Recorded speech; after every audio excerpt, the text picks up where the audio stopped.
Eric Peterson with Arborisk here. Today's weekly business tip, we're going to talk about the few different types of workers' compensation policies. One of the most common questions that we receive almost daily is, how do I lower my workers' comp cost? And while there are many factors that play into the cost of your workers' comp, the very first one is how your policy is set up. So there are a number of different types of policies that we'll get into here in a little bit. The very first type is called the guaranteed cost policy. Now, this is what the vast majority of tree services have. And it's the policy is set up so that you know what the cost will be as a rate based on the payroll that you have. So you estimate what your payroll is going to be at the beginning of the policy term. At the end of the policy term, you get audited or it gets adjusted based on the payroll that you actually had. And you either owe more or you pay, owe more or you get some money back from the insurance company. Most policies are set up that way. The injuries that affect your company only affect your policy once. And that's at the beginning of the policy when the rates are established. Now, part of the guaranteed cost policy, in some states you can get a dividend. A dividend is a return premium back after you do your audit at the end of the year.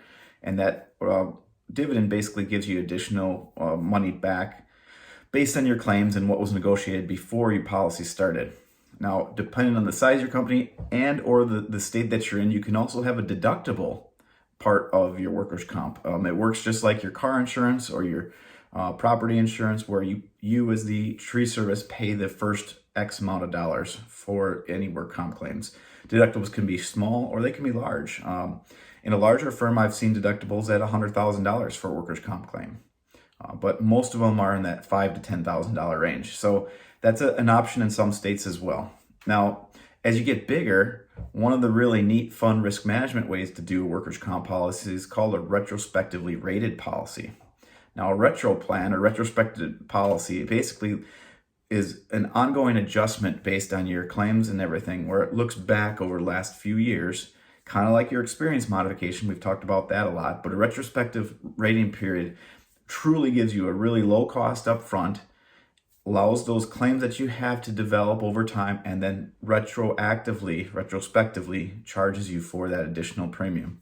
It's a fantastic way if you have a large employee base and you have a very good, safe risk management practice, good safety culture in that. A retrospective program can be a great way to lower your cost long term.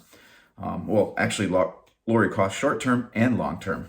So those are some of the different policy types and some of the things that you can do within your workers' comp just from the very beginning, before we get into any of the other rating factors on how you can lower your workers' comp cost. If you want any more help or questions about workers' comp, please reach out to an Arborisk team member today. And remember, please be safe out there. We'll talk to you soon.